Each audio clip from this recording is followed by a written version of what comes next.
Latest updates ఎప్పటికప్పుడు పొందడానికి big TV WhatsApp channel follow అవ్వండి. లింక్ డిస్క్రిప్షన్ లో ఉంది. ఈ మధ్య కాలంలో పెళ్లిళ్లు కుదిర్చడానికి మ్యారేజ్ బ్యూరో వారికి గాని పేరెంట్స్ కు గాని తలకు మించిన భారంగా మారింది. ప్రధానంగా అమ్మాయిలను ఒప్పించడం చాలా కష్టంగా మారింది. ఎంత మంచి సంబంధం తెచ్చినా రిజెక్ట్ చేస్తున్నారు. అబ్బాయిలకు ఉద్యోగంతో పాటు పూర్వీకుల ఆస్తిపాస్తుల గురించి కూడా ఆరా తీస్తున్నారు. ఏవైనా స్థిరాస్తులు గట్టిగా ఉంటేనే పెళ్లికి మొగ్గు చూపుతున్నారు. దీంతో పెళ్లిగాని ప్రసాద్ల బాధలు రోజురోజుకి పెరిగిపోతున్నాయి. అబ్బాయిలు చచ్చిచెడి సాఫ్ట్వేర్ ఇంజనీర్ గా స్థిరపడినప్పటికీ పెళ్లి విషయానికి వచ్చినప్పటికీ ఈ మధ్య కాలంలో అమ్మాయిలు వారి తల్లిదండ్రుల గొంతమ్మ కోరికలు అంచనాలు అందుకోలేకపోతున్నారు. దీంతో పెళ్లి వాయిదా చేసుకుంటున్నారు. అబ్బాయిలు జాబ్ లో సెటిల్ అయ్యి మంచి శాలరీ సంపాదించే సమయానికి వయసు ఈజీగా 30+ అవుతోంది. అంతలోపు పెళ్లి ప్రస్తావన తెచ్చినా నా కాళ్లపై నేను నిలబడాలనే అబ్బాయిలు పెళ్లి ప్రస్తావనను రిజెక్ట్ చేస్తున్నారు. మంచి శాలరీ వచ్చే సమయానికి అమ్మాయిలు వయసు ఎక్కువైందని ఆ అబ్బాయిల ప్రొఫైల్ను చూస్తలేరు. జాబ్ చేసే అమ్మాయిల లిస్ట్ ఇంకా పెద్దగా ఉంటుంది. తనకంటే ఎక్కువ సంపాదించేవారు కావాలనుకుంటున్నారు. ఇంకా కొంతమంది అమ్మాయిలకు ఈగో ఎక్కువ. జాబ్ చేసే అమ్మాయిలకు పెళ్లి, పిల్లలు, బాధ్యతలు ఎందుకు, ఫ్రీగా లైఫ్ను ఎంజాయ్ చేయాలనుకుంటున్నారు. ఈ విషయాన్ని డైరెక్ట్గా చెప్పలేక నానా వంకలు పెడుతూ పెళ్లిని వాయిదా వేస్తూ పేరెంట్స్కి చుక్కలు చూపిస్తున్నారు. ఈ విషయం గురించి మరిన్ని వివరాలు తెలపడానికి నగరంలో ప్రముఖ మ్యారేజ్ బ్యూరో నిర్వాహకుడు డాక్టర్ కోటిరెడ్డి గారు మనతో ఉన్నారు. ఆయనను అడిగి తెలుసుకుందాం. ప్రతి ఒక్కరి లైఫ్లో వారు ఇలాంటి గుణాలున్న ఒక వ్యక్తిని అయితే పెళ్లి చేసుకోవాలని ఉంటుంది. అది అబ్బాయిలైనా సరే, అమ్మాయిలైనా సరే. కానీ ప్రస్తుతం ఉన్న కాలంలో అయితే అబ్బాయిల కంటే ఎక్కువ అమ్మాయిలు మేము పెళ్లి చేసుకోము అని అంటున్నారు. ఈవెన్ వాళ్ళు ఇండియాలో ఉన్న అబ్బాయిలైనా సరే, వాళ్ళు ఎన్ఆర్ఐస్ అయినా సరే.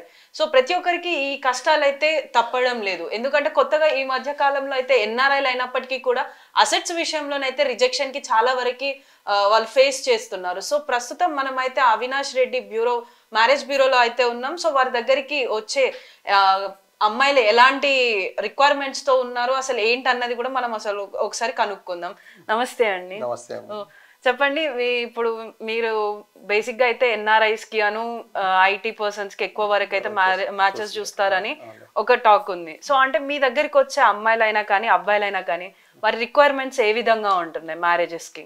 ఇప్పుడు ఎట్లా అంటే, నా పేరు కోటిరెడ్డి అండి. నేను 24 years నుంచి మ్యారేజెస్ చేస్తున్నాం. ఎక్కువ ఎన్ఆర్ఐలు అంటే మా దగ్గర ఎక్కువ ఎవరికైనా ఫస్ట్ ప్రిఫరెన్స్ యూఎస్ ఉంటుందండి. యూఎస్లో చూస్తే ఏంటంటే job market up and down పడే కొద్దీ ఇక్కడ వాళ్ళ రిక్వైర్మెంట్లు కూడా మారిపోతుంటాయి. బై ఛాన్స్ అక్కడ వీసా అయిపోయి ఇండియాకి వస్తే ఏదో ఒకటి సెటిల్ అయి ఉండాలి కదా. అక్కడ జాబు లేకపోతే ఇప్పుడు H1 రావడం ఒకటే కదండి, తర్వాత జాబ్ కూడా కౌంట్ అవుతుంది. లాటరీలో వచ్చి మళ్ళీ ఇక్కడికి వచ్చి స్టాంపింగ్ అవ్వాలి. ఇవి స్టాంపింగ్ అవుద్దో లేదో అనేది భయం. బై ఛాన్స్ ఇండియాకి వచ్చి సెటిల్ అయిపోతే వాళ్ళకి ఒక సెక్యూర్డ్గా ఉండాలి అనేది దాంట్లో ఉంటుందండి. ఇంకోటి ఏంటంటే అక్కడ ఒక రేంజ్లో వాళ్ళకి అంటే కంపారిటివ్లీ ఇండియన్ కరెన్సీతో చూస్తే అక్కడ ఎక్కువ డబ్బులు వస్తుంటాయి. ఇక్కడికి వచ్చి చూసేటప్పుడు అక్కడ చూసేటప్పుడు వాళ్ళకంటే ఎక్కువ ఉండాలి అనేది ఒక ఒపీనియన్ అండి. అందుకోసం వాళ్ళు చూస్ చేసుకున్నప్పుడు ఇప్పుడు అబ్బాయిలైనా అమ్మాయిలైనా ఎంఎస్కి సేమ్ ఈక్వల్గా వెళ్తారు. వాళ్ళు ఓపీటీలోకి వచ్చేటప్పటికి లేకపోతే H1 పిక్ అయ్యేప్పుడు సేమ్ శాలరీ ఉంటుంది. బట్ అమ్మాయి విషయంలో వచ్చేటప్పుడు అబ్బాయిని చూస్ చేసేటప్పుడు తనకంటే 2 times 3 times ఉండాలి. లేకపోతే ఈ అమ్మాయికి ఓపీటీ ఉన్న I-140 అంటే H1 తర్వాత వచ్చేది సెటిల్ అయిపోయి ఉండాలి, వీసా ఇష్యూ రాకూడదు అని ఉంటుంది. కొంతమంది అక్కడ అన్ని ప్రాబ్లమ్స్ ఫేస్ చేస్తూ ఉంటారు కాబట్టి ఇండియాకి వచ్చి సెటిల్ అయినప్పుడు ఇక్కడ కనీసం ఒక ఇల్లు ఉండాలి, ఒక ఇది. ఇవన్నీ చూసేటప్పుడు కొంతమందికి డిలే అవుతుందండి. ఆ డిలే ఏమవుతుందంటే వెక్స్ అయిపోయినట్టు ఇంకెప్పుడు ఏం పెళ్ళి ఇంకా చూద్దాంలే. ఇంకొకటి ఎర్లీ ఏజ్లో బెస్ట్ మ్యాచెస్ వస్తాయండి. నా అనుభవం ప్రకారం ఆ ఎర్లీ మ్యాచెస్ని రిజెక్ట్ చేసేటప్పుడు కంపారిజన్ చేసుకుంటారు. నాకు ఇదే మ్యాచ్, ఇట్లాంటి మ్యాచ్ అయితే 5 years బ్యాకే వచ్చేది కదా, ఇప్పుడు ఇంతకంటే బెటర్ చూడాలి, ఇప్పుడు నా శాలరీ పెరిగింది. సపోజ్ 5 years బ్యాక్ ఈ పాపకి ఒక 1 lakh వచ్చింది అనుకోండి, అప్పుడు 1 lakh అబోవ్ వాళ్ళని చూస్తుంటారు. ఇప్పుడు తనకే 1 lakh వచ్చేటప్పటికి 2 lakhs 3 lakhs మంత్లీ ప్యాకేజ్ ఉన్న వాళ్ళని చూస్తారు. అట్లా ఎంతమంది ఉంటారంటే ఉండరు కదా ఇప్పుడున్న జాబ్ మార్కెట్. ఈ ప్రాబ్లం వల్ల మళ్ళీ పేరెంట్స్ చూస్తే వాళ్ళ హారోస్కోప్ చూడాలి, మా ఊరోళ్ళు ఉండాలి, ఇది ఇదని. ఈ కొంత పేరెంట్స్ కూడా తప్పు ఉందండి. వాళ్ళు అన్నీ కూడా పిల్లల దాకా చేర్చరు. వీళ్ళు ఫిల్టర్ చేసి వాళ్ళ దాకా వెళ్ళేటప్పటికి ఆ 1-2 ఉంటాయి. ఆ 1-2 వాళ్ళు వద్దంటారు. అట్లా ఇయర్స్ ఇప్పుడు ఉన్న రోజుల్లో చూస్తే మంచి రోజులు తక్కువ వస్తున్నాయి, ముహూర్తాలు ఉండే, ఈ లోపల ఈ ముహూర్తం టైం వచ్చేప్పటికి ఆ జాబ్ పోయి ఉంటుంది. అందుకోసం డిలే అవుతుందండి. సో అంటే ఇప్పుడు మనం జనరల్గా చూసుకున్నప్పటికీ కూడా అమ్మాయిలు ఏమంటారంటే ఎన్ఆర్ఐ అయినప్పటికీ కూడా వాళ్ళ సొంత ప్లేస్లో వాళ్ళకి ఇంత అసెట్స్ ఉండాలంటే కొన్ని ప్రాపర్టీస్ ఉండాలి, ఇల్లు అయినా ల్యాండ్ అయినా అని చెప్పి. సో అంటే మీ దగ్గరికి వచ్చిన వాళ్ళల్లో ఎవరైనా ఇలాంటి రిక్వైర్మెంట్స్తో వచ్చారా? జనరల్గా డబ్బులు ఊర్లో ఉండాలి అనే దాంట్లో, అంటే పొలాలు ఈ అసెట్స్ ఉండాలి అనే దాంట్లో బేసిక్గా వాళ్ళు ఎక్కువ చూస్తున్నారు. బై ఛాన్స్ అక్కడ ఏమైనా ప్రాబ్లం అయితే ఇక్కడికి వస్తే కూడా ఒక స్టేబుల్ ఉంటుందిలే అనేది. అదే బాగా అబ్బాయికి జాబ్ ఉన్నప్పుడు ఒక జాబ్ పోతే ఒక జాబ్ వస్తుందండి. జాబులు లేకుండా ఏం లేవండి యూఎస్లో.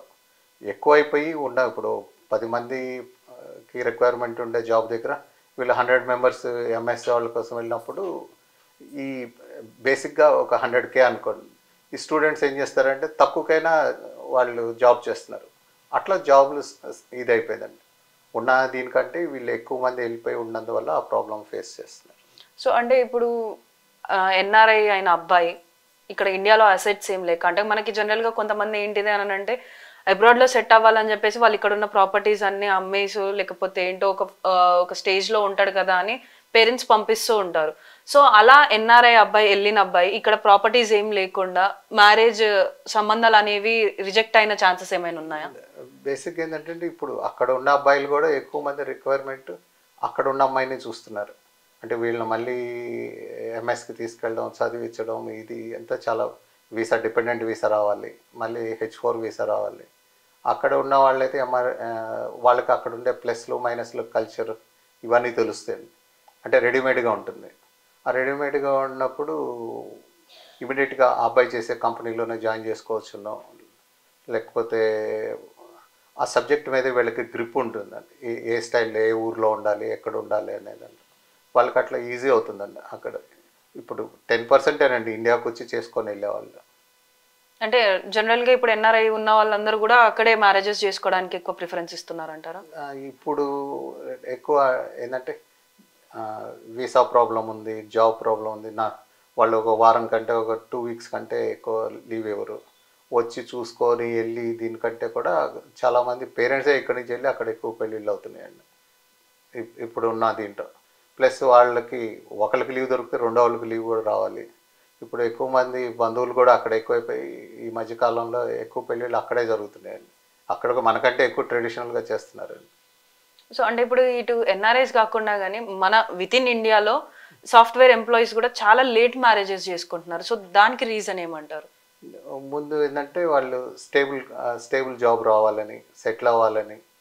ఇంకోటి ఏంటంటే వాళ్ళకి సీనియర్లు ఎవరో ఉంటారు, వాళ్ళకి ఎవరికో ఒక బ్రేకప్ అయి ఉంటుంది, వాళ్ళ ఇన్ఫ్లుయెన్స్ వీళ్ళ మీద ఉంటుంది. ఒకటేదో బ్రేకప్ అయిందని అందరూ ఏం బ్రేకప్ కావండి. ఇప్పుడు నా దృష్టిలో నాకున్న ఎక్స్పీరియన్స్ ప్రకారం పేరెంట్స్ అయినా పిల్లలైనా ఎవరికైతే ఎర్లీగా మ్యారేజ్ జరుగుతుందో దే ఆర్ ది విన్నర్స్, అంటే వాళ్ళ అదృష్టవంతులని అనుకుంటాం. ఎందుకంటే చూసే కొద్దీ లేట్ అయ్యే కొద్దీ బయటికి చెప్పరు, కానీ లేట్గా అయ్యే మ్యారేజెస్ అని కాంప్రమైజ్డ్ మ్యారేజెస్. ఇంకా తప్పదు, ఇంక ఇది కూడా కాకపోతే అది కూడా కాకపోతే ఏమవుతుందంటే అసలు పెళ్ళే వద్దంటారు. అది ఎవరికి నష్టం అవుతుంది? వాళ్ళకే నష్టం అవుతుంది. అందుకని ఎర్లీగా వచ్చే మ్యారేజెస్ని ఉన్న వాటిలో కొంచెం బెటర్గా వీళ్ళకంటే కొంచెం అంటే వీళ్ళకి ఒక 50,000 వస్తుంటే పర్ మంత్ 2 lakhs కావాలి, లేకపోతే 5 lakhs కావాలి, అట్లా అనుకోకూడదు. నువ్వు వాళ్ళు స్టేబుల్గా మళ్ళీ తెచ్చుకోగలరులే, ఆ ఏజ్కి ఎంత వస్తుందో అంతే వస్తుందండి శాలరీ. తక్కువ ఏజ్లో అంటే అమ్మాయిలు వచ్చేటప్పటికి తక్కువ ఏజ్ గ్యాప్ అబ్బాయిలు కావాలనుకుంటారు, అబ్బాయిలు వచ్చేటప్పటికి ఎక్కువ గ్యాప్ అమ్మాయిలు కావాలనుకుంటుంది. ఎప్పుడు మ్యాచ్ కావాలి. తక్కువ గ్యాప్ ఉన్న అబ్బాయికి ఈమెకంటే కొంచెమే ఎక్కువ వస్తుంది, కంటే ఎక్కువ రాదు కదా. ఎంతమందికి అందరూ టాప్ పొజిషన్స్లో ఉంటారు, ఓన్లీ 10% ఉంటారు. ఇవన్నీ చూసుకొని అల్టిమేట్గా తొందరగా పెళ్లి చేసుకోండి అయితే అని చెప్పగలను నేనైతే. అంటే సో మీ దగ్గరకు వచ్చే ఐటీ ఉమెన్స్ ఎవరైతే ఉంటారో సో వాళ్ళకి ఉన్న రిక్వైర్మెంట్స్ ఏ విధంగా ఉంటాయి? ఐటీ ఉమెన్స్ ఏంటంటే అందరూ కాలేజెస్ చూస్తారు, వాళ్ళు లుక్స్ చూస్తున్నారు, ఎక్కడ ఉంటున్నారు అంటారు.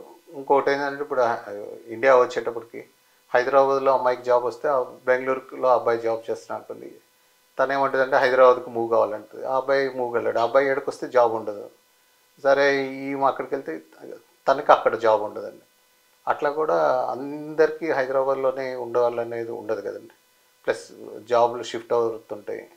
ఇంకోటి కొన్ని కంపెనీస్లో స్టార్టప్స్లో ఉంటారు. ఆ స్టార్టప్స్ వాళ్ళు వచ్చి రాసేదేమో చాలా ఎక్కువ ప్యాకేజ్ రాస్తారు. అది మ్యాచ్ కావాలంటే వీళ్ళకి వాళ్ళకి మ్యాచ్ కావాలన్నమాట. అట్లా. సో అంటే ఇప్పుడు ఈ ఏదైతే అసెట్స్ గురించి వస్తుంది కదా టాపిక్, సో వాళ్ళు ఉండడానికి సిటీలో ఉండడానికి ఇష్టపడుతున్నారు, కాకపోతే అసెట్స్ మాత్రం మాకు వాళ్ళ నేటివ్ ప్లేస్లోనే కావాలి అని అంటున్నారు. మరి ఇది ఎక్కడి క్యాలిక్యులేషన్ అంటారు? అది ఏమవుతుందంటే ఊర్లో వాళ్ళకి ఆస్తులంతా అమ్ముకొని వెళ్ళిపోయారు అనేది, అంటే అది యాక్చువల్గా అమ్మాయిల రిక్వైర్మెంట్ కాదు, పేరెంట్స్ది. వాళ్ళు ఏ ఊరు వాళ్ళు, వాళ్ళకి ఆడ ఎంత ఉంది, ఏం చేస్తున్నారు అనేది. నా దృష్టిలో అయితే దానికంటే కూడా వాళ్ళు ఎక్కడున్నారో అక్కడ సొంత ఇల్లు ఉందా, అక్కడికి ఆడ స్టేబుల్ కావాలి, కానీ ఆడుండే వీళ్ళకి అంత ఉపయోగపడవని. వాళ్ళు డే టు డేలో వాళ్ళకి మనకున్న ఆస్తులైనా ఎంత ఉపయోగపడతాయి అనేది దాంట్లో చూసుకుంటే ఎక్కువ వీళ్ళు హ్యాపీగా ఉంటారు. ఇంకోటి అందరూ సిటీస్లోనే ఉండడానికి ఇష్టపడుతున్నారు. ఇంకొకటి ఈ మధ్య అంతా వర్క్ ఫ్రమ్ హోమ్ వచ్చిందండి.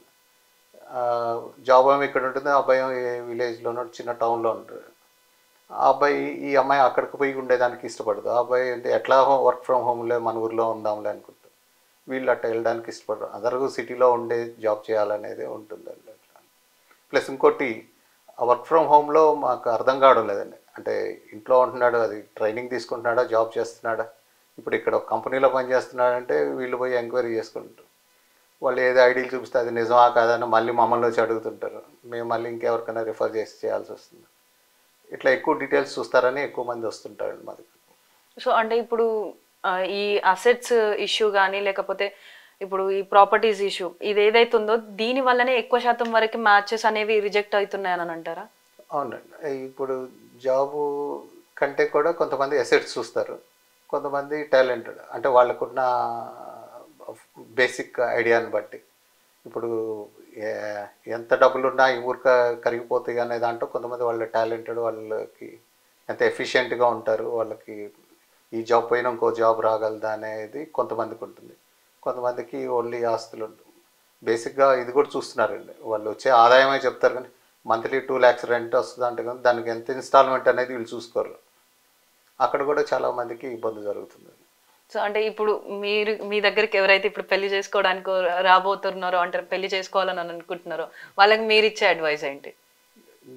నాకున్న పర్సనల్ ఎక్స్పీరియన్స్ ప్రకారం అయితే నేను ఎవరికైనా చెప్పేది, నా అడ్వైజ్ అయితే ఎర్లీగా పెళ్లి చేసుకోండి, ఎర్లీగా సెటిల్ అవ్వండి, ఎర్లీగా బాగా అంటే ఎంజాయ్ చేస్తాడు, ఏమంటారు కెరీర్కి లేకపోతే స్టడీస్ మీద ఫోకస్ చేస్తే ఎర్లీగా సెటిల్ అవుతారు. దేన్నైనా ఇప్పుడు ఎట్లా అంటే ఒక ఇంజనీరింగ్ చదవడానికి 10th నుంచే స్టార్ట్ చేసి ఈ కాలేజీలో జాయిన్ అవ్వాలి, ఇక్కడ ఉండాలని ఒక 5-6 years మినిమం ప్లానింగ్ ఉంటుంది. వీళ్ళు వేస్ట్ చేసుకొని ఒక ఏజ్ కొంచెం ఎక్కువ ఏజ్ ఎంత వచ్చినాక వితిన్ 1 monthలోనే అయిపోవాలండి, మేము తొందరగా చేయాలంటే అది కరెక్ట్ కాదండి. పెళ్ళికి కూడా ముందు నుంచే ప్లాన్ చేసుకొని వాళ్ళు ఒక ఈ ఏజ్కి అయితే ఇట్లా అవుతుంది పెళ్ళి అవుతుంది, ఈ ఏజ్కి అయితే పిల్లలు పుడతారు, ఇట్లా అనేది మెడికల్గా ఏం చెప్తారు. మనకంటే 1 year 2 years సీనియర్ని అడగకూడదండి వాళ్ళ ఎక్స్పీరియన్స్లో. పెళ్ళి డిలే అయినందువల్ల ఏమవుతుంది, మినిమం 5-6 years పెద్దవాళ్ళని అడిగితే చెప్తారు వాళ్ళు పడే బాధలు ఇవన్నీ. అందుకని ఎర్లీగానే పెళ్లి చేసుకోండి అనే చెప్తామండి. ప్లస్ గ్రాండ్ పేరెంట్స్ ఉంటారు, వాళ్ళ విష్ కూడా అదే ఉంటుంది, వాళ్ళకి హెల్త్ ఇష్యూ ఉండొచ్చు. అప్పుడు ఏంటంటే వాళ్ళకి మనవాళ్ళకో మనవరాళ్ళకో పెళ్లి చూద్దామని ఉంటుంది. బట్ వీళ్ళు ఏమవుతుంది వద్దు వద్దు వద్దు అంటే డిలే అవుతుంది. డిలే అయిన వాళ్ళందరికీ ఇప్పుడు మా దగ్గర చూస్తుంటామండి, ఎంతమంది వాళ్ళని రిజెక్ట్ చేస్తే ముందు వీళ్ళు రిజెక్ట్ చేసే స్టేజ్ నుంచి రిజెక్ట్ చేయించుకునే స్టేజ్ అయినాకనే పెళ్ళి అవుతున్నాయి. తప్పదురా బాబు అని చేసుకుంటున్నారు చాలామంది. అది బయటికి చెప్పరు కానీ అంటే మేము ఇంటర్నల్గా మాకు అర్థమవుతుంది. అదే తర్వాత చూసినాక అయ్యో అడ్జస్ట్ కాదు, ఇట్లా అనుకోలేదు, ఇట్లా అయింది అనేది. దానికంటే ముందు నుంచే చదువుకునేటప్పటి నుంచి దానికి ఎర్లీగా చేసుకుంటే హ్యాపీగా ఉంటారనేది మా ఫీలింగ్, నా పర్సనల్ ఫీలింగ్. థ్యాంక్ యూ అండి. సో చూస్తున్నారు కదా కోటి గారు చెప్పింది. సో ఏదేమైనప్పటికీ కూడా ఏదైనా చేసుకోవాల్సిన వయసులోనే చేసుకోవాలి. అంటే మనం ముందుగానే చేసుకుంటే మనకి ఏంటంటే తర్వాత మనం రిజెక్షన్స్ అనేవి ఫేస్ చేయకుండా ఉంటుంది. సో మన లైఫ్ కూడా సాఫీగా సాగిపోతుంది. అదే విధంగా ఇటు ఎన్ఆర్ఐలు అయినా కానీ ఐటీ వాళ్ళైనా కానీ వాళ్ళు కొంచెం సెట్ అవ్వడానికి టైం పడుతుంది, వాళ్ళు సెటిల్ అవ్వడానికే చూస్తారు. కాబట్టి వాళ్ళని కూడా వాళ్ళ టాలెంట్ని వాళ్ళు జాబ్ చేయగలుగుతారా లేదా అన్నదాన్ని చూడాలి తప్ప అసెట్స్ అనేవి ప్రాపర్టీస్ ఇవాళ ఉంటాయి రేపు పోతాయి, డబ్బు అయినా ప్రాపర్టీ అయినా, కానీ మనకి మనుషుల తత్వము అను వాళ్ళ టాలెంట్ ఇంపార్టెంట్ అని చెప్పేసి చెప్తున్నారు. కెమెరామన్ సంజుతో Sravani, big TV, Hyderabad. For more videos like this, subscribe Big TV channel.